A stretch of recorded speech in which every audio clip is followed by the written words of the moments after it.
Hello and welcome. My name is Brian Davis. I'm the Associate Director for Lifelong Learning in the Johns Hopkins Office of Alumni Relations.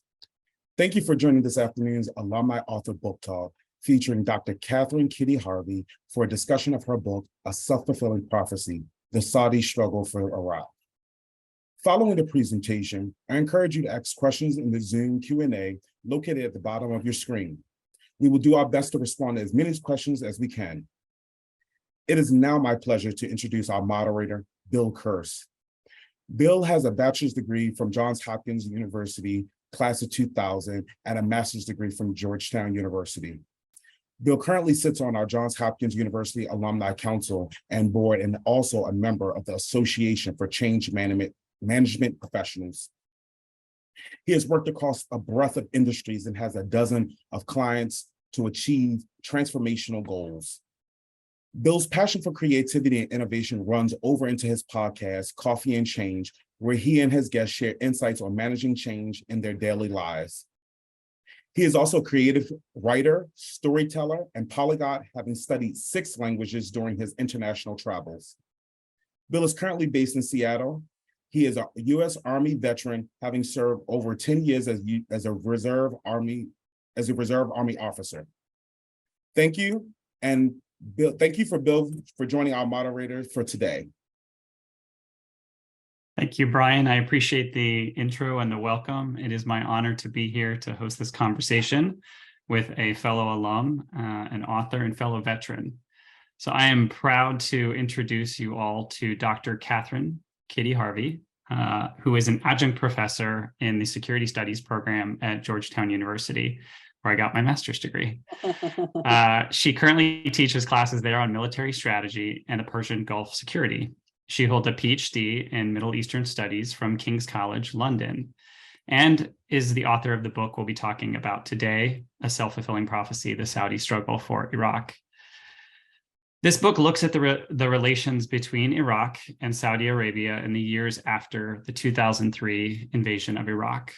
Kitty's other writing includes writings on the Middle East and has appeared in the Washington Post, Lawfare, Brookings Order of Chaos, and other publications. As mentioned, she's a Navy veteran. Thank you for your service. I'm a proud child and grandchild of Navy veterans, and served as an intelligence officer aboard the USS Wasp, an amphibious assault ship, as well as ashore in the Middle East and Europe. Kitty, as you heard, is a graduate of the Johns Hopkins School of Advanced International Studies, and now a member of the SAIS Board of Advisors. Dr. Katherine Harvey, it is great to have you here. Welcome to the talk today. Thank you so much. I really appreciate being here. And yeah, Bill and I met each other just a few months ago in December, and discovered that we have all of these kind of connections in common. You know, both Hopkins alums. He's also a Georgetown alum. I now teach at Georgetown. We're both veterans, so it was a pleasure to connect with Bill, to meet Bill, and I'm honored to be here with you all today, to be asked to join Bill to talk about my new book. Yeah, thank you, Kitty. Appreciate that. And we're excited to feature you as part of the Alumni Author Book Talks. Before we get started, I definitely want to mention to folks that are listening, this came about rather naturally. Kitty and I obviously sit on a couple of boards at Johns Hopkins, and we sat down after a series of meetings and realized we had so much in common, and B, that she was a published author, something I hope to be one day. We started talking about that experience, and I shared with her there's this great opportunity called the Alumni Author Book Talks to share that with other Hopkins alumni, and here we are. So thanks, Kitty, for saying yes to the invite. Absolutely. So we'll jump in and talk about your book here today. First of all, it was an incredible book, and it brought me down memory lane a little bit, because as I mentioned to you when we first connected, around 2004 to 2006, I was actually working in a contracting capacity for the State Department, and I was supporting an office called the Iraq Policy and Operations Group. So much of what I read in your book involved folks that I was working alongside, had the honor to work alongside at the time. So I want to thank you for that, because it was really a reminder of our history. And also, having talked to a number of young people, including those that we get to work with, a post-invasion Iraq is all they've known in some cases. And so revisiting this history is going to be an important part of this discussion. So thank you. So this book was born out of your PhD studies. And I'd love to start there. Can you tell us what it was like to take something from the PhD research process into an actual published book, and what that process has been like for you? Absolutely. And actually, just to you just mentioned, of course, that you served during the height of the Iraq War. I also served in the Navy during the height of the Iraq War. And kind of concurrently, prior to my military service was from 2004 to 2009. Ironically, I never set foot in Iraq during my service. It was the thing that was, it was the 800-pound gorilla in the room, whatever. But I never set foot in Iraq. I didn't have a particular interest in Iraq at that time. I didn't know much about it. And so it was a journey for me that, when I did my PhD in Middle Eastern studies after I got out, I sort of kind of backed into this whole Iraq thing and was looking at this period that that I'd served in, but hadn't actually served directly in the things that were taking place. Anyway, you've asked about how this book came about and the journey from it going from my PhD dissertation to the book. And in our sort of chat before the webinar began, Bill was asking me about some of my surprises along the way. And actually, people say that with their first book, oh, it took me 10 years to publish my first book. And I never really understood that until all of a sudden I was writing a book. And I think it really did take me upwards of 10 years to publish the book. I have this longstanding interest in the Middle East. I started my PhD in 2013. And my interest in doing the PhD really came out of the Arab Spring. I was out of the military at that point, but the Arab Spring took place. That prompted me to really want to understand the region on a deeper level. I was like, I don't really know what's going on. I can't, I want to understand this on a deeper level. And at the time, if you want to do a PhD, you have to write a dissertation. That's what a PhD is. And I knew that I was a good writer, but I didn't consider myself particularly a writer. I didn't really have an aspiration to be a writer of books. And it was in finding this research project, and then in finding a research project that I found very meaningful to me, kind of finding a story, kind of finding an empirical puzzle that I wanted to kind of unravel, and discovering that, in order to unravel that puzzle, you have to kind of tell the story, and it was worthy of a book. Anyway, that's a long way of saying that I learned that I really enjoyed writing a book. I really wanted to tell this story, and to do that, I had to, write it out in this long kind of written book format. That said, in the PhD journey, I ended up writing 2 dissertations, not one dissertation, but 2 dissertations, because the first dissertation, I got a little too ahead of myself, and I submitted a draft of it. And my dissertation committee said, no, this isn't a dissertation. This doesn't satisfy the requirements of what we're looking for. And actually, it was a huge shock. It was a big disappointment. It was a huge shock. It really made me go back to the drawing board and really sort of question all these assumptions that I had about what I was doing. And I, had to kind of start again. Obviously, all the research going into that first dissertation informed, the second version. But I really had to kind of start again. And actually, as painful as it was, and I can tell you that it was painful, it actually was probably a blessing in disguise for the writing process, because it really forced me to look at, rethink all of my assumptions, to make me relook at all my assumptions, to really dig deeper in my research, to dig deeper in my writing, to really kind of, marshal, kind of see what I was really made of, and like kind of, again, telling the story. Fortunately, the second dissertation passed, and passed with flying colors, I'm happy to say. And actually from there on, it was fairly smooth to the manuscript was very heavily based on that second dissertation. And it went pretty smoothly to finding a publisher and to signing a book deal with the publisher. But there was a huge bump along the way. And so, and delayed me pretty significantly too. So that's a long way of saying that when people say that, it can take years to write that first book, I didn't understand it before. Now I really do understand it. It is a journey with ups and downs and unexpected occurrences all along the way.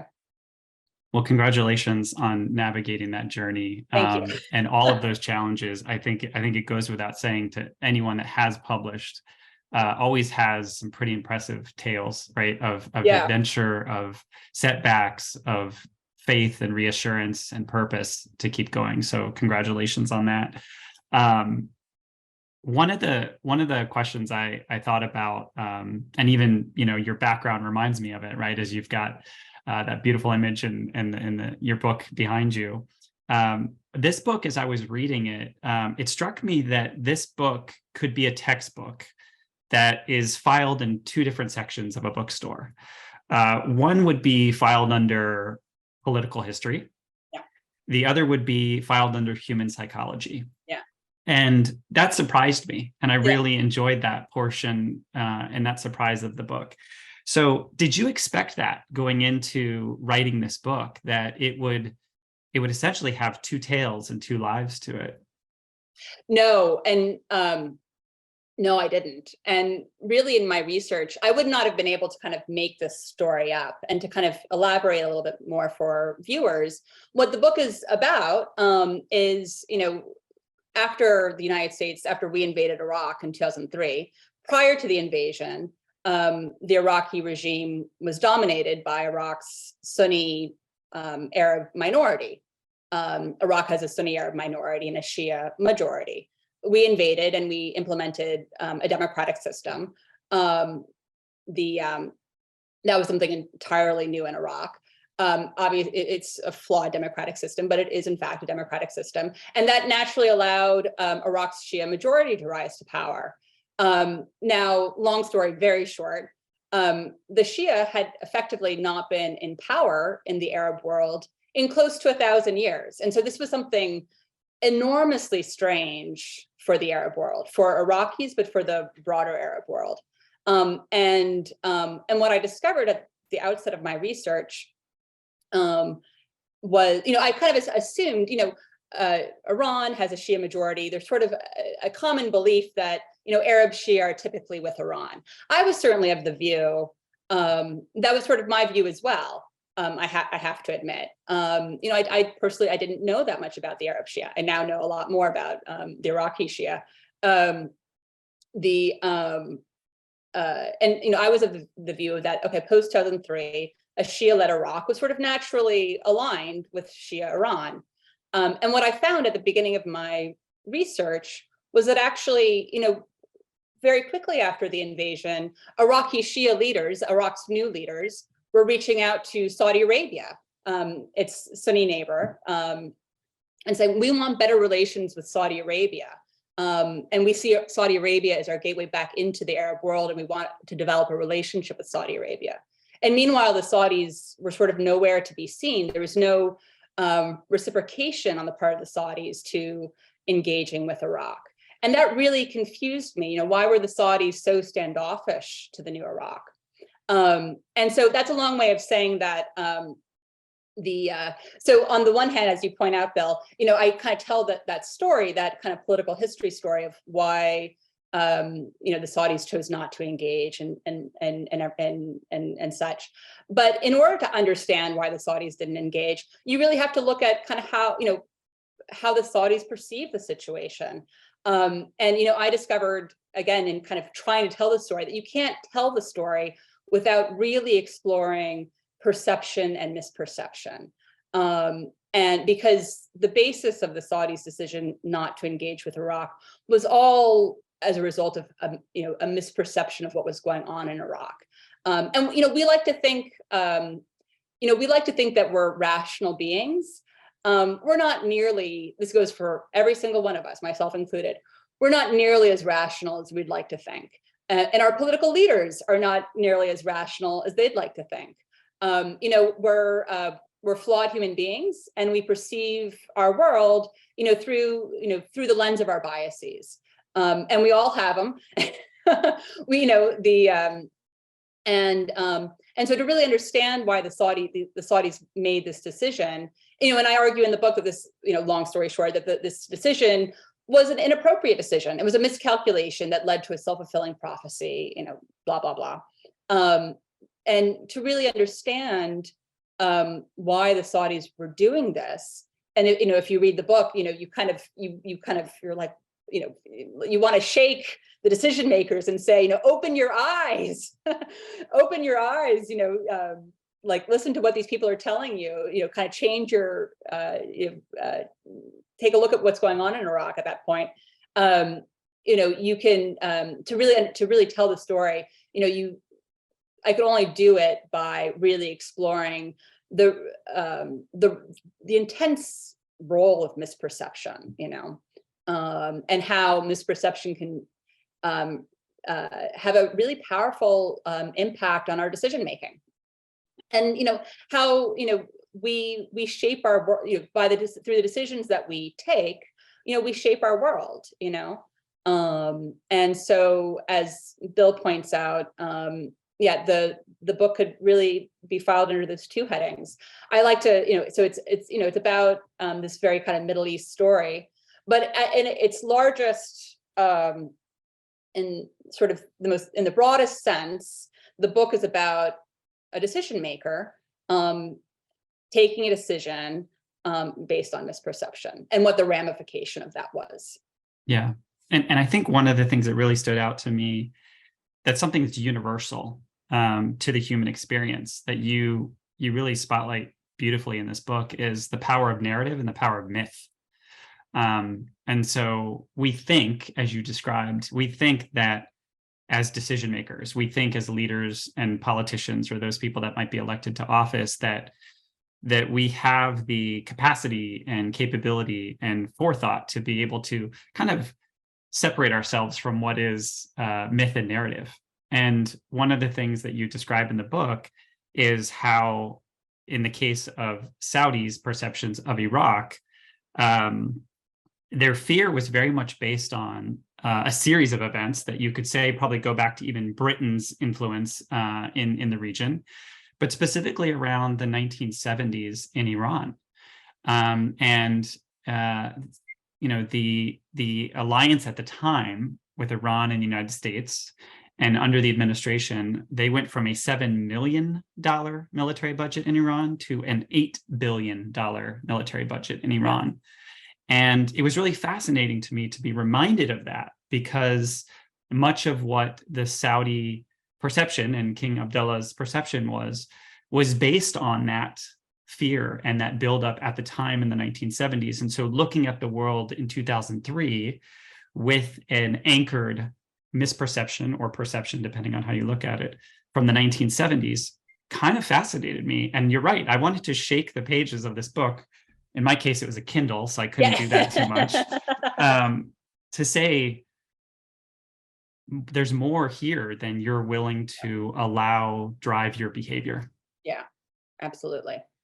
So I was curious, as you were uncovering some of these pieces and parts, did you start to find yourself more in the path of, wow, I'm learning more about the human dynamic and psychology that is more universal and ultimately drives a lot of global impacts and decisions? Absolutely. And I argue that again, what was for our viewers, what was driving sort of Saudi decision making towards Iraq was their fears of Iran and their fear of Iranian expansionism, which carry over into today. And these fears, as Bill points out, go back to the 1970s. They predate the Iranian Revolution of 1979, and really, I would say that there are kind of two kind of bases of kind of the Saudi sphere of Iran, and the first is that Iran is just kind of represents the other. That Saudi Arabia is an Arab state and a Sunni state. Iran is a Persian state, a predominantly Persian state, and a predominantly Shia state, and so it just represents the other. But Bill of course pointed out to the material aspect of this relationship.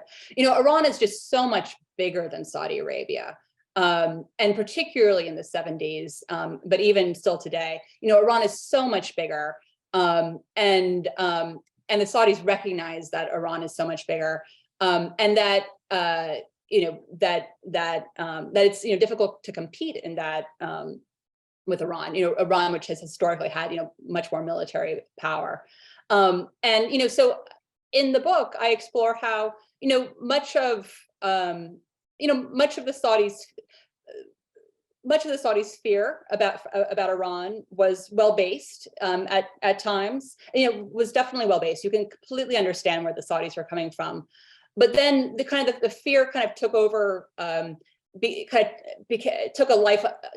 on a life of its own, and was sometimes the Saudis imputed to Iran things that Iran had no part of, and so again this is kind of this misperception. And in the book I call this and this is kind of a tool of political psychology, or kind of the enemy image. The Saudis had this sort of enemy image of Iran, that sort of Iran was kind of tied to, because of their fear of Iran, they kind of imputed malicious motives to Iran in every single situation, possible, regardless of what the facts actually were. And so it kind of took on a life of its own. And it was that fear that shaped their decision making towards Iraq.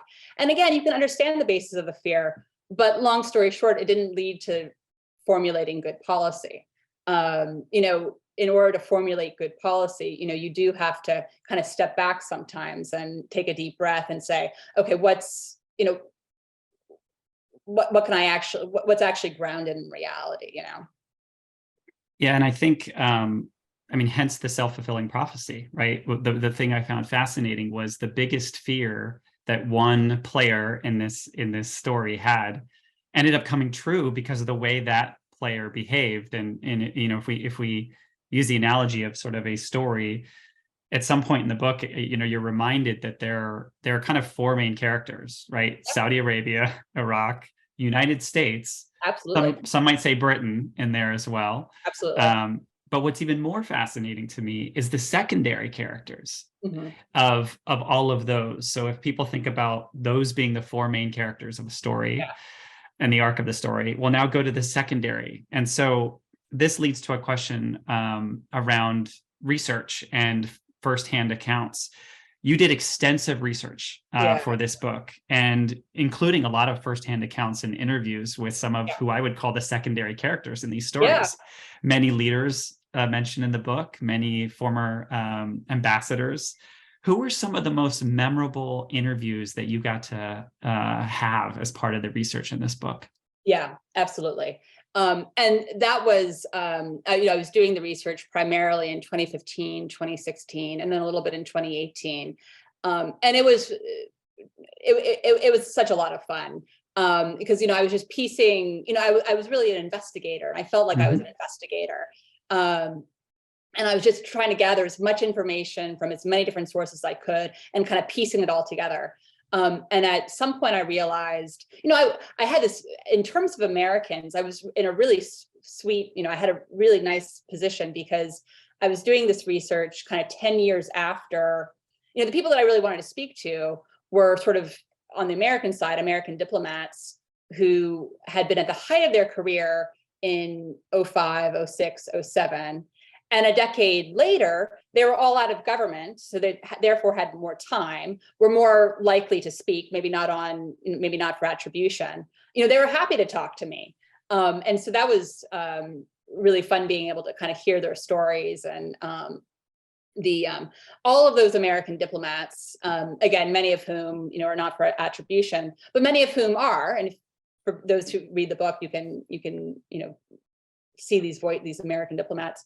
That was so much fun, kind of hearing their stories and seeing their observations. And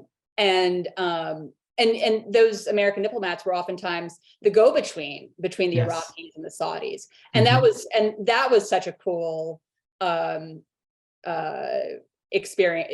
That was such a cool dynamic of being able to talk to them, because they were talking to both the Iraqis and both the Saudis, so they had kind of both sides of the story in a way,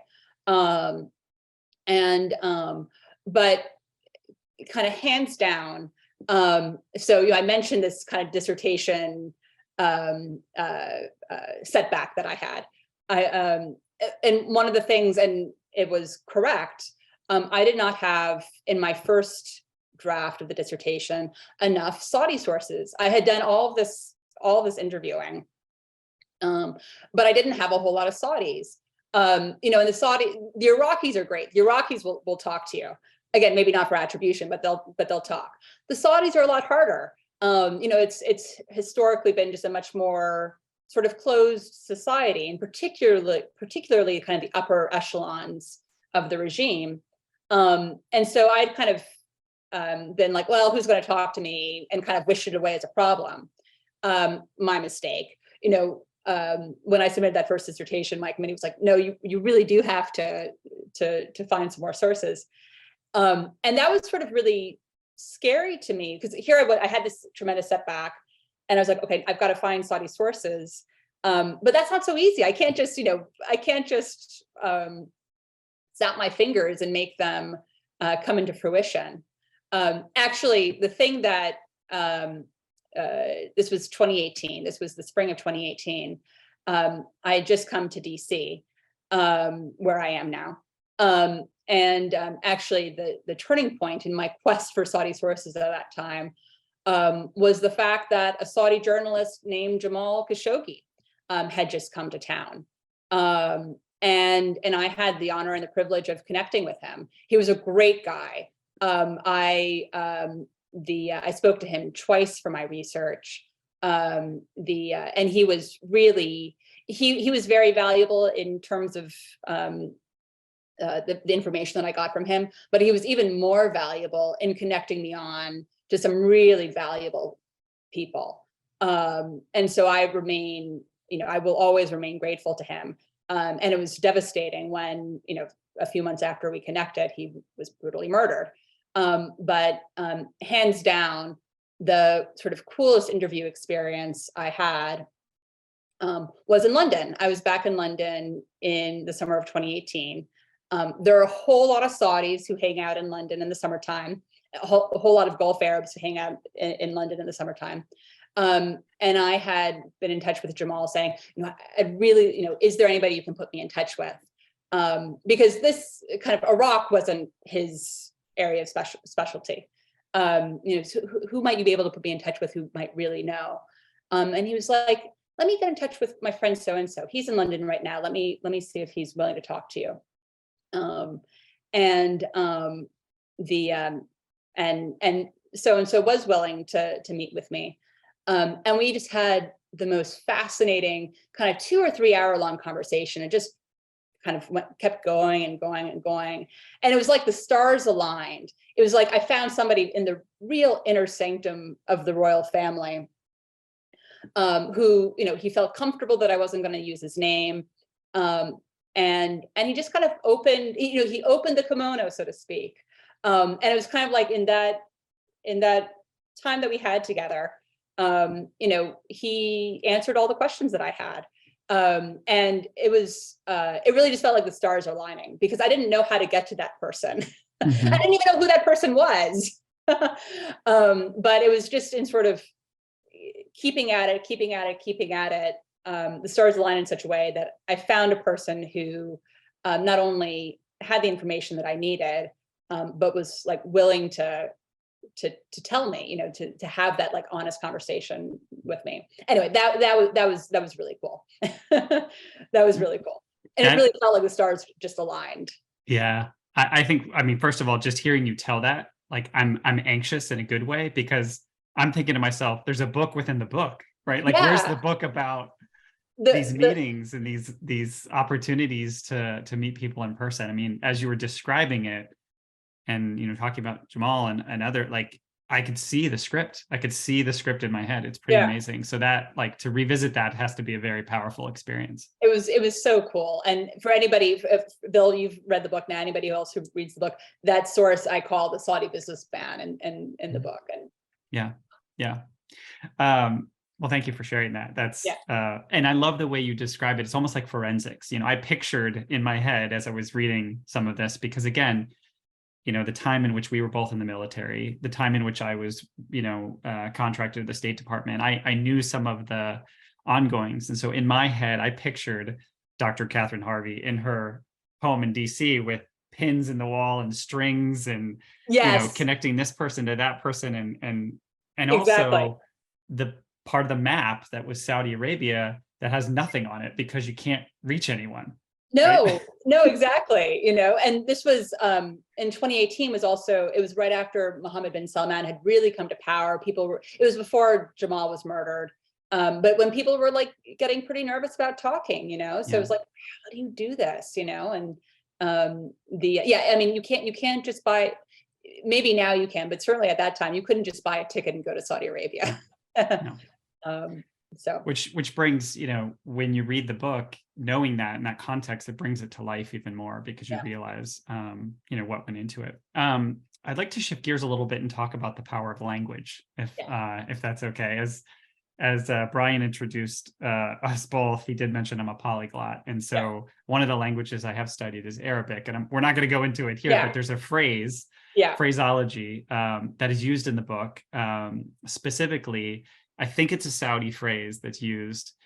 They talk about serving up a rock on the golden platter. Now, we in English might say on a silver platter. Interestingly enough, in Arabic or in Saudi Arabic, they say on a golden platter. That gets used a lot in the book. It's used in the foreword. It's used throughout.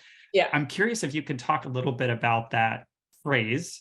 Right. And more importantly, why that was used so much by the Saudis. Right. And to preface, I'm actually also, I'm not sure I consider myself a polyglot, but I do like studying languages, and I'm good at languages. I've also studied a number, and I've studied Arabic for 20 years. My little claim to fame and sort of people who study Arabic, because I started studying Arabic before September 11th, which means before I got cool temporarily. But maybe Bill, maybe one of the things, maybe you've noticed this too. English and Arabic, do not have really any commonality, but it's really funny because you'll oftentimes find that similar expressions are used, which I assume is just sort of part of our shared humanity. And I think that in English, the expression, silver platter, is a biblical reference. I think it was, John the Baptist's head was served up on a silver platter. I think that golden platter in Arabic might come from a Quranic reference, might be a reference that comes from the Quran. I don't know that for sure, but they have a very similar expression about serving something up on a golden platter. So in any case, where this platter came in was that from the Saudi perspective, from the Saudi perspective, what took place in Iraq after 2003, they viewed that we, the United States, invaded Iraq, and we handed Iraq to Iran on a golden platter or a silver platter, on a platter of some material. Right. That by virtue of the reforms that the complete reordering of Iraqi political society, the Iraqi political system, that we allowed Iran to effectively take over the country.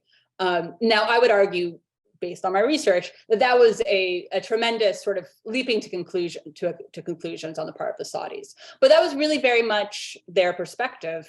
that again, that we, the United States, has handed Iraq to Iran on a golden platter. And it became the to say that everybody I spoke to knew that this is what the Saudis, this was like the Saudi line. Like Saudis that I spoke to were still saying this. It's like, oh, well, you gave, you, the United States, gave Iraq to Iran on a golden platter. And the Americans that I spoke to who were talking to the Saudis at this time were saying, well, they always said that, we were handing Iraq to Iran on a golden platter. But I think that this also goes to, but they became so sort of focused on kind of this version of events, this narrative. And this kind of goes, beyond like the semantics, beyond the expression itself. But in having such a sort of decided narrative, again, that they kind of came to right after the invasion, they leapt to this kind of conclusion, or they had this sort of overly simplified narrative that they stuck to, and it kind of blinded them to what was actually going on. Because on the one hand, it's absolutely true that the United States, by virtue of the tremendous changes that the U.S. put in place in Iraq after 2003, that Iran absolutely had was going to have much more influence in the new Iraq than before. But it was certainly far oversimplified to say that Iran had taken over the situation, or that Iran had taken over Iraq, or that that the U.S. had handed Iraq to Iran on a golden platter. And so it was really interesting too, kind of going back to the political psychology piece, that in having such a defined narrative of the situation, it really blinded them to seeing what was actually going on. They were so sure of what was happening that they weren't kind of receiving new information about what was actually going on. Which goes back to the power of myth, right? And that's what a myth is, right? Yeah. That is exactly what a myth is. It shapes everything we see. That kind of takes me to the last couple questions here. And just as a reminder to folks listening, if you want to drop questions in the Q&A portion of the chat, feel free to do so. And our moderators will pull those forward for us when we get to that portion. So you talked about political psychology, and that's exactly where I wanted to take us next. And one of the things I wrote to myself in the margins of the book, if you will, is political psychology. Yeah, in my Kindle, yeah, in my electronic margins. Political psychology is always befriended by hindsight. Yeah.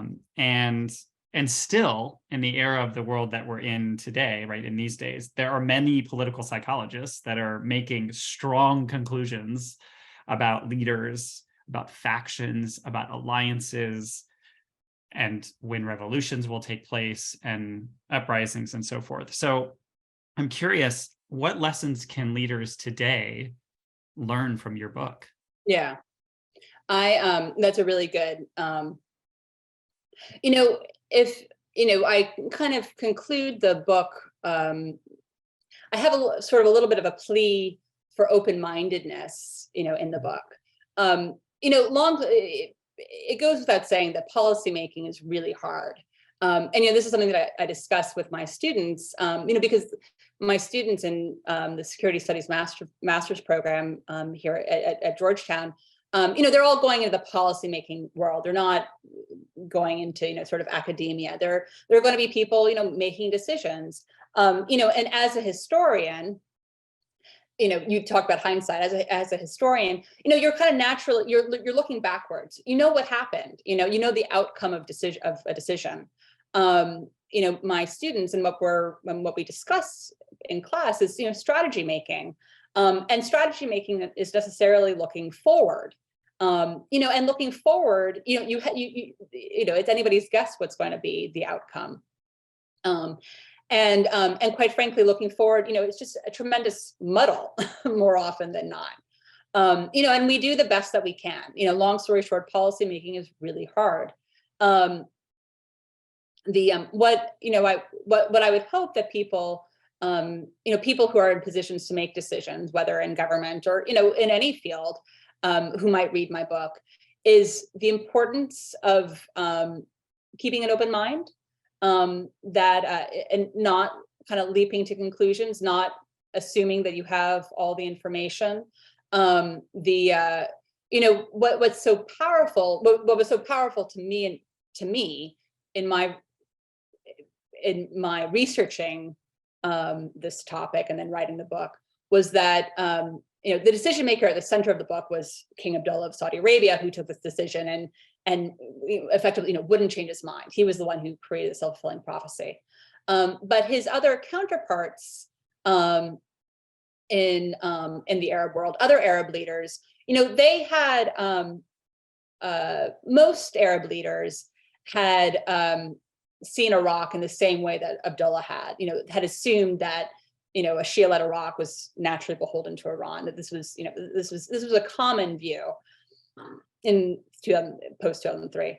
But other Arab leaders were just more willing to keep an open mind, to change their mind, to absorb new information, and you could see them adapting as a result. Whereas Abdullah never did. And that was based on grievance, that was based on sort of a black and white outlook on the world that he had. He wasn't really sort of interested in kind of learning more about the situation, I don't think. My sort of little plea to policymakers is, be more like the other Arab leaders. Misperception is really common. We're human beings. Because we're human beings, perception is sort of by definition misperception.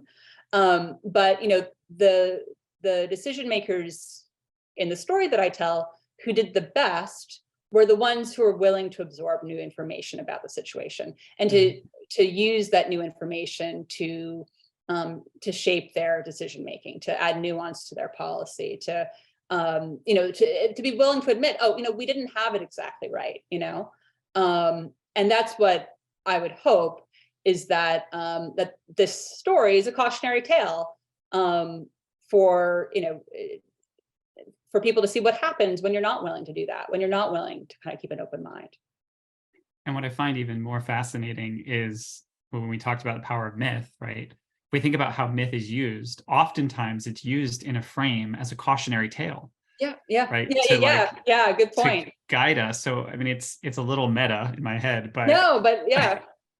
But it's an important reminder that, and I also think, without getting too much into it, my mind immediately thought about in the book, the power of social media. You talk about the Arab Spring and that role, but like, imagine if the social media we know now existed then, how different or the same probably would the situation be. So that kind of brings me to my last question, which is kind of a multi-layered question here. And I think it'll be a great one to hear your perspective.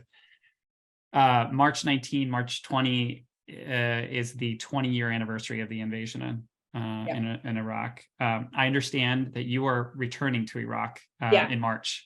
For part of that, dare I say, anniversary. I think there's a conference that's going to be there. I don't know what term to use, but would love to hear from you about what's in store for you as part of that trip to return, and then we could talk a little bit about how you think it will change you. Yeah, absolutely. Yeah, I the most Americans. So for our viewers, if you can believe it, I did my first trip to Iraq actually last year in 2022. So many people in this city, in Washington, D.C., have been to Iraq. And, my book was published last year at the beginning of 2022, and I had never been for various reasons. It had been too dangerous, it was in kind of post-ISIS, and then the pandemic had happened, and, it just kept not happening. So finally in 2022, book in hand, I was like, I'm going to go. And it was a really cool experience. I went to Baghdad, and there were all these people who wanted to hear about my research. I went with a big suitcase full of books and gifted my book to a whole bunch of people. And I'm going back in March to both to do research and also to attend a conference that is timed to kind of commemorate the 20th anniversary of the invasion. And I think that the title of the conference is, Iraq 20 years later. And it's put on by, by Iraqis, an Iraqi think tank. Most Americans think I'm crazy, understandably. What's really exciting, there is no question that Iraq still faces enormous challenges. Corruption is an endemic problem in Iraq. Iraq is just coming out of a kind of period of a prolonged government formation crisis. But it's not the Iraq that Americans have in their heads from 10, 15, 20 years ago. Post 2003, there was an atrocious set of wars, and that's what we Americans really think of when we think of Iraq. Those wars are effectively over, I would say. Iraq is a fragile place, but it is actually an increasingly stable place, I would say. And what's really exciting to see is that Iraq is actually serving, the Iraqis consider that they were in the post-2003 and post-Arab Spring environment, a real battleground between their neighbors, particularly between Saudi Arabia and Iran. That, the Saudi-Iran rivalry played out in Iraq, that Iraq became the battleground. The Iraqis are now serving as a forum to really bring Saudi Arabia and Iran together. I don't think Saudi Arabia and Iran are ever going to be best friends. I think there's always going to be rivalry, but it's in the Iraqis' interest to sort of diffuse that rivalry. Nobody knows better than the Iraqis just how awful war can be. And so they really kind of consider it, their attempt to sort of mediate between Saudi Arabia and Iran is not, some sort of altruistic impulse, but really very much, for self-preservation. But it's exciting to see Iraq kind of take its place back in the Arab world and looking to play a positive role in the region, in promoting stability and promoting development, and in promoting reconciliation. I think that the Iraqi government today is really genuinely sincere about that. And so that's a long way of saying that, Iraq is a fragile place, but I am kind of bullish on Iraq, actually. I think that it has tremendous potential, and I don't know if it will reach its potential, but I really hope that it does, Mm-hmm. And meanwhile, but when I was there last year, I did not feel in Baghdad like I was in danger. People were extremely welcoming. They knew that I was American. They were extremely welcoming. And I find it to be a fascinating place. It's had this long sort of tragic history, and you can kind of feel a shift. I think that it's, there's potential for it to recover, Yeah. And I can't help but think back to those amazing memories when they had their first elections. The very famous pictures of people with the purple ink on their fingertips. I was working at the State Department at the time and got to work on sort of the command center, and we were monitoring all those elections.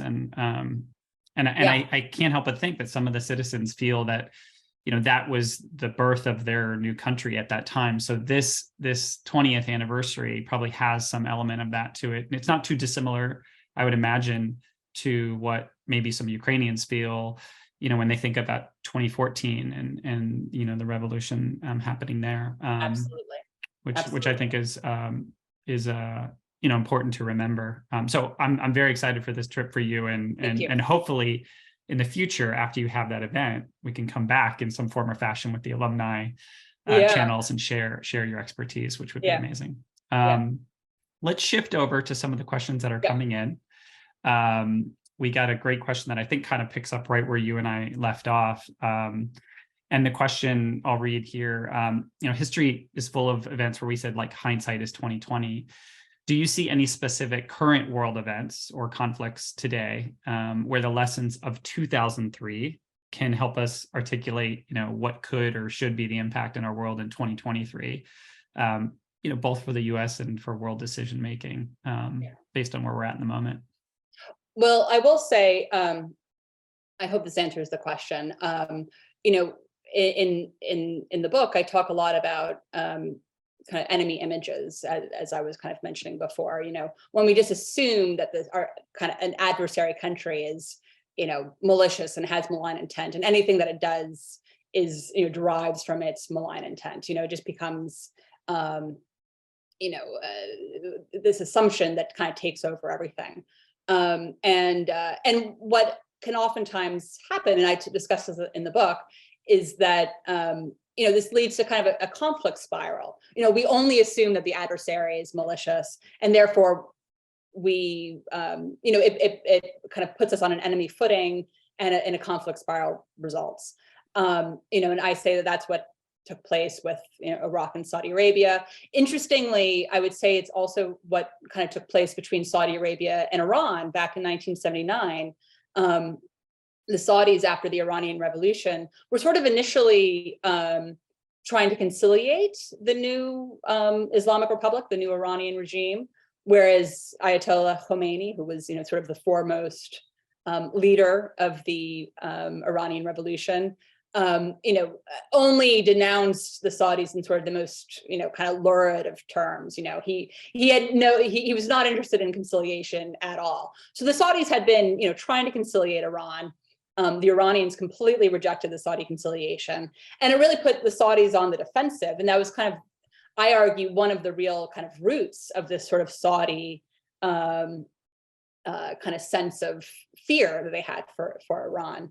But kind of fast forwarding more to today. So I was writing this second dissertation that I mentioned, the second dissertation draft in 2018, 2019.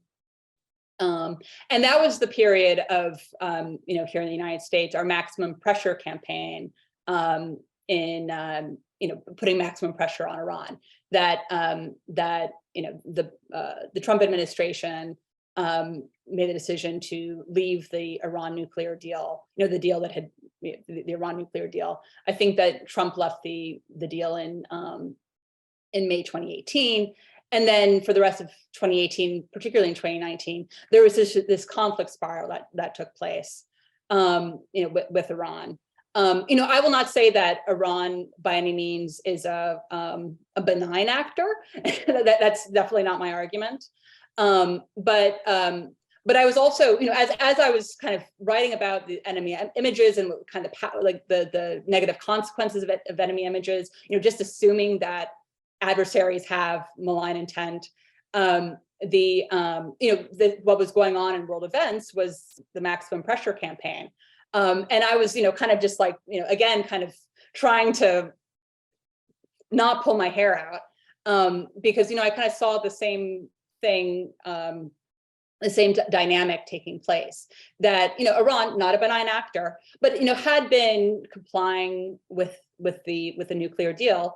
And we, the US, in pulling out of the deal, and then, trying to do everything that we could to contain Iran, only kind of pushed us back into kind of this conflict spiral, this kind of spiral of enmity, that we're still kind of in today to a certain extent, to a large extent. So again, I'm not arguing that Iran is a benign actor, but I could really see the ramifications. Again, the same dynamic taking place, and the implications for today. That there are ramifications for our actions. When a country is complying with the deal, and then we're the ones that pull out, it's going to cause this conflict spiral. Yeah, I think it's the thing I am left with when I think about what I sort of stepped beyond with this book, which it really kind of helped me remember, is when we think of defining enemies, in our mind, and casting, like it's casting enemies. We do so in a way that is behavioral, right? Yes. So we cast an enemy based on behavior. And oftentimes then we as humans seek out only the input that confirms that behavior. Yeah, absolutely. Absolutely. And that was a real takeaway for me, is this aspect of, like you said, open-minded. Now, that doesn't mean we ignore, right, the terrible things that are being done by people. It doesn't mean we don't judge them. It doesn't mean we don't give critical thought and, response to it. But to be that much closer to understanding where we are, in fact, casting our confirmation bias over and over again, is a pretty good reminder. And so I would just add to that. Sorry, I would just add to that quickly that this is kind of also derived from the kind of social science literature. I think there are a lot of decision makers who feel comfortable, feel more comfortable in kind of perpetuating these roles than in breaking out of those roles, that, see Iran, for instance, as an implacable adversary, as an implacably malign actor. And that's what's most comfortable to them, it's not natural for them to kind of see Iran in a different way. And I think that there are absolutely Iranians who are most comfortable seeing the United States as an implacably malign actor, and so those are the kind of the hardliners, the ones who kind of feel most comfortable in this kind of perpetual enmity. Yeah, and I will wrap us up by saying, as an American who was born in Tehran in 1978, I know things are not that simple, right? And that things are not that black and white. Absolutely. And this is a fascinating part of the world and my own history and your study. So thank you so much, Dr. Katherine Harvey, who goes by Kitty, for your time and sharing, and really appreciate you bringing the book to the Hopkins community and the world. We really look forward to staying in touch with you. Good luck, be safe on your trip. And thank you. We will see you after that. Thank you. I appreciate so much the opportunity to be able to speak to you all today. It was a real honor. Thanks. Well, it looks like we're at the close of our hour. Thank you for joining us for this afternoon's webinar. We would like to thank you, Katherine and Bill, for sharing with us, and to all of you for tuning in for today's program. Please stay updated with other events at events.jhu.edu and the Hub. We hope that you will join us for a future webinar. Good afternoon.